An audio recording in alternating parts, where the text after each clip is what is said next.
Não se esqueça de se inscrever no canal e de ativar o sino das notificações para não perder nenhum dos lançamentos do MGF. E se aprecia o conteúdo do canal, considere também tornar-se um apoiador do Mundo de Gelo e Fogo no Apoia-se, além de me seguir em minhas redes sociais e na página do canal no Facebook. Todos os links estarão na descrição abaixo.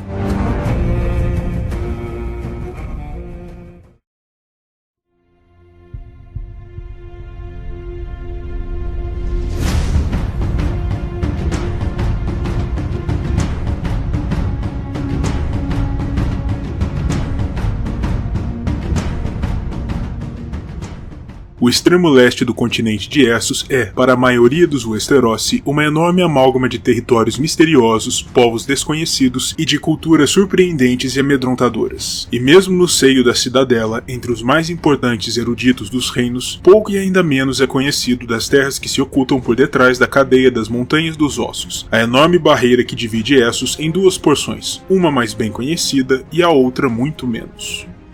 No entanto, no vídeo de hoje, vamos estudar uma cultura nômade que foi fundamental para o desenrolar de alguns dos mais importantes eventos na história do mundo conhecido, como o Século de Sangue e a lenta e agonizante queda do Império Dourado dos tempos ancestrais. Os Jogosnai, os furiosos guerreiros montados das planícies áridas e desoladas que carregam seu nome. As planícies de Jogosnai, como dito anteriormente, se localizam totalmente a leste das Montanhas dos Ossos, que servem como sua fronteira oeste, juntamente com o deserto chamado de Grande Mar de Areia, e são limitadas ao sul pelo território do Império de Iti e pelo Mar Encolhido, a leste pelo antigo e misterioso Reino de Ngai e pelo Mar Sangrento, e a norte pelas águas geladas do Mar Tremente, com sua costa adjacente às Mil Ilhas.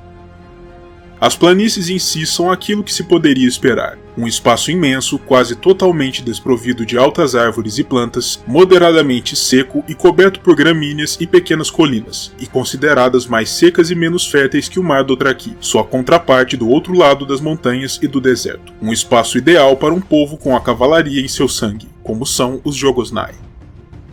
Via de regra, os membros desse povo são cerca de uma cabeça mais baixos que seus primos Dothraki, e são descritos como morenos, de pernas arqueadas devido ao tempo que passam sobre suas celas, com cabeças grandes, rostos pequenos e pele de cor amarronzada.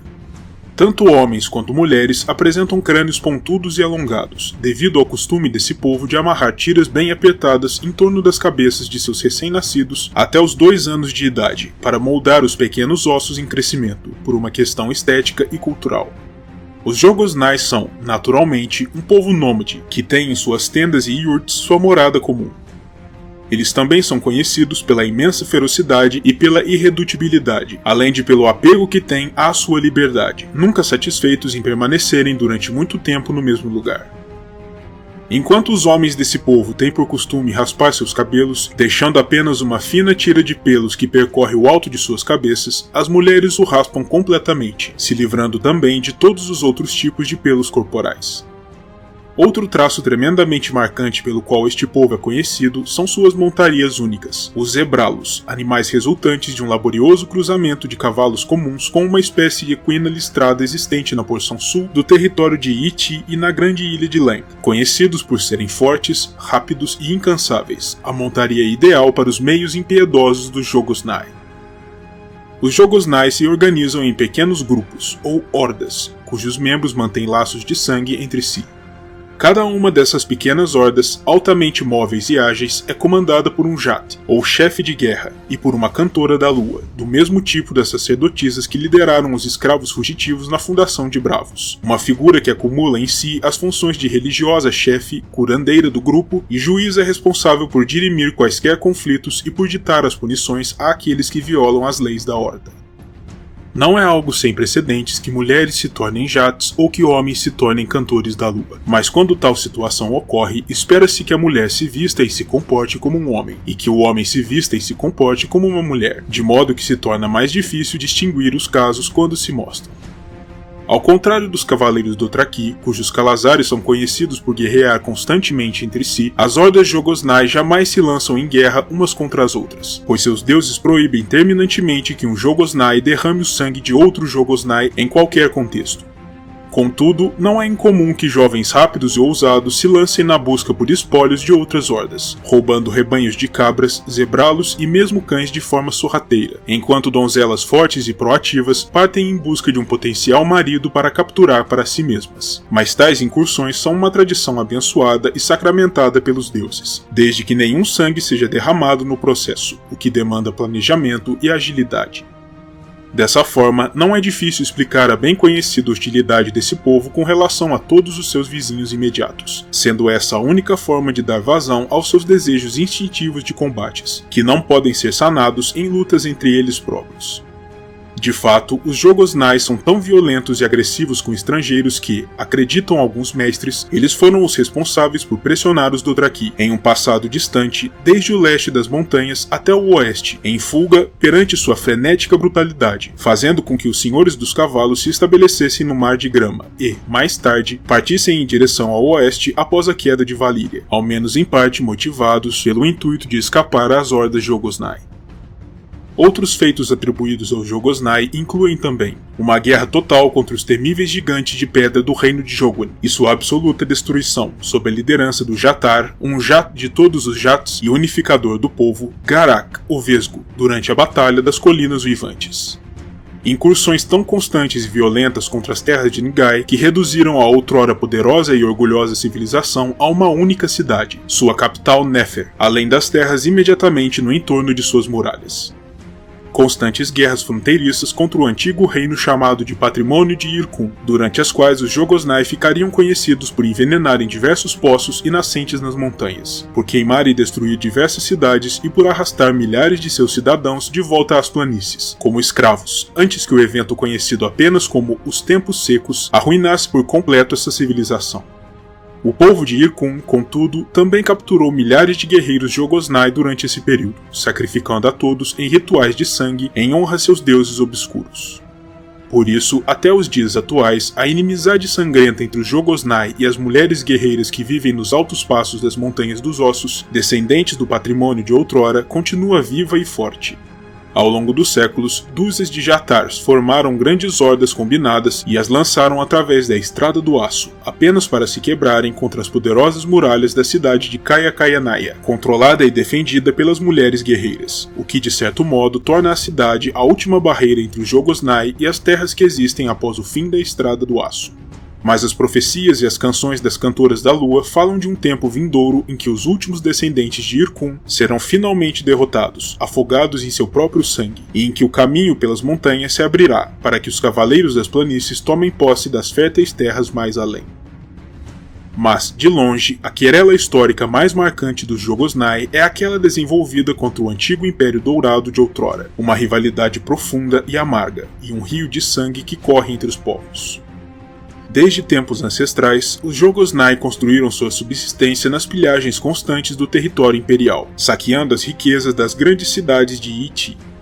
Tais cidades eram a origem da opulência exibida pelas hordas, como o ouro e as pedras preciosas ostentadas em torno dos pescoços de diversos Jats e Cantoras da Lua, bem como os escravos usados para o trabalho pesado, em especial na manutenção e cuidado dos grandes rebanhos de ovelhas e zebralos que percorriam as planícies.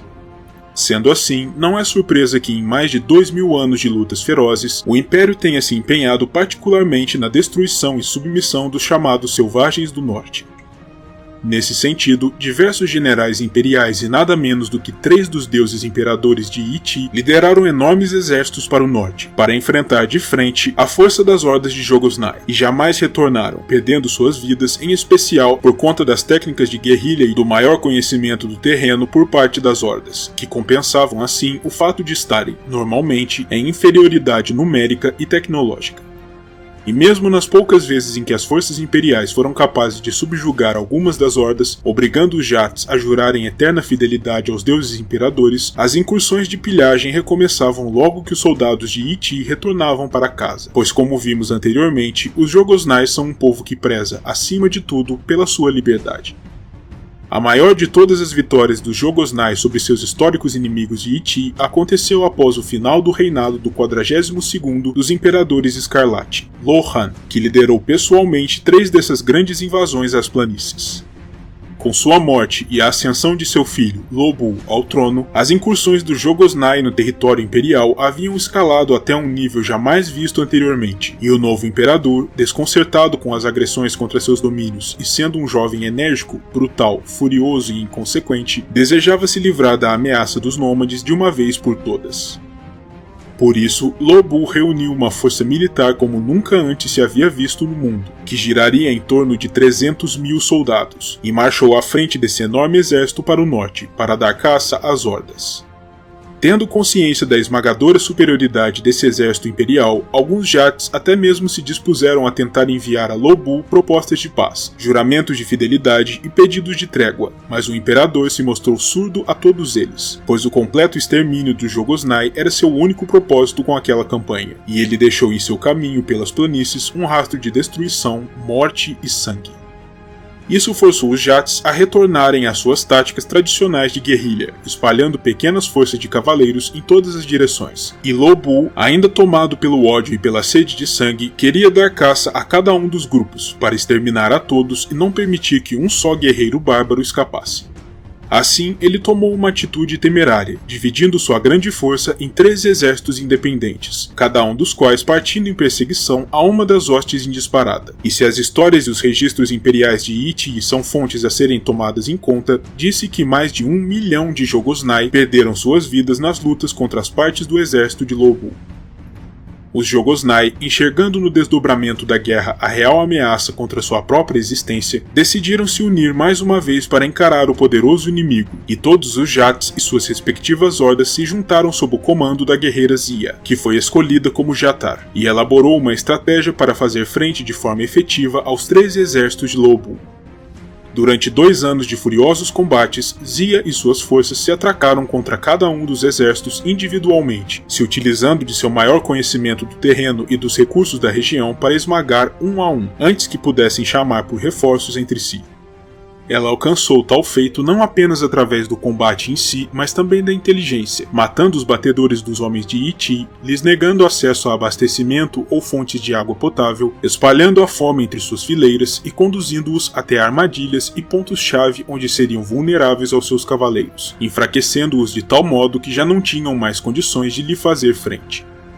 Finalmente, após dar cabo de 12 dos 3 exércitos, as hordas se uniram para encarar a última ameaça ainda presente em campo, o exército em torno do imperador Lo-Bu em pessoa. O massacre das forças imperiais foi tamanho que todas as nascentes e riachos que existiam a até 20 ligas do epicentro do combate se viram completamente tingidas de vermelho, do sangue dos soldados de Yi Ti caídos em batalha. Entre os mortos nesse massacre encontrava-se o imperador, cujo crânio foi desprendido do corpo, limpo de toda a carne, tingido em ouro e passou a ser usado como a caneca pessoal de Zia, na qual ela tomava o leite de zebralo fermentado que era a bebida mais apreciada pelos Jogosnai. E desde aquele glorioso evento, todos os Jatar posteriores seguiram a tradição iniciada por Zia, usando o crânio dourado de Lo-Bu como seu artefato pessoal, e bebendo seu leite de zebralo nele, como um eterno lembrete do momento de triunfo dos Jogosnai sobre a maior força terrestre que o mundo já vira.